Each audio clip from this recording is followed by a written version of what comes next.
मैं तो लाइफ में टर्निंग्स पर बहुत भरोसा करता हूँ। जिंदगी सीधी सपाट नहीं हो सकती, फुल ऑफ टर्निंग्स होती है और हर टर्निंग को मैं एंजॉय करता हूँ।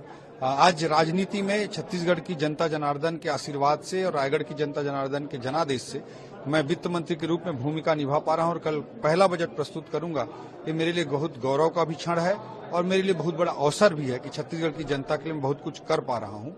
और कल के बजट में हम गरीबों, किसानों, युवाओं, महिलाओं को समर्पित बहुत सारी योजनाएं भी लेकर आएंगे और इसके अलावा टेक्नोलॉजी बेस्ड रिफॉर्म्स और गुड गवर्नेंस के माध्यम से फास्टेस्ट इकोनॉमिक ग्रोथ कैसे हो और आने वाले समय में छत्तीसगढ़ को एक नई ऊंचाई पर पहुंचाने के लिए हमारा विजन क्या हो, स्ट्रेटजी क्या हो, रणनीति क्या हो, इस पर एक रोड मैप भी मैं इस बजट के माध्यम से प्रस्तुत करने का प्रयास करूंगा।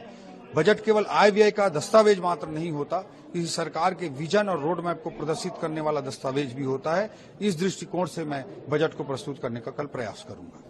हमारे कल के बजट तक का आपको इंतजार इसके लिए करना पड़ेगा, बट एक बड़े लक्ष्य के लिए, बड़े लक्ष्य को प्राप्त करने की स्पष्ट रणनीति के साथ, एक रोड मैप के साथ हम कल का बजट प्रस्तुत करेंगे। सर, इकोनॉमिक सर्वे भी आपने आज रिलीज किया और उसमें देखा गया कुछ स्लो डाउन देखे जी। क्या वो फैक्टर थे जो ग्रोथ को स्लो डाउन किया? आर्थिक सर्वेक्षण के डाटे साफ तौर पर कहते हैं आंकड़े की वर्ष 2023-24 के लिए जो ग्रोथ रेट है वो 6.56% मात्र है, जबकि राष्ट्रीय औसत 7.32% का है जीडीपी के ग्रोथ का।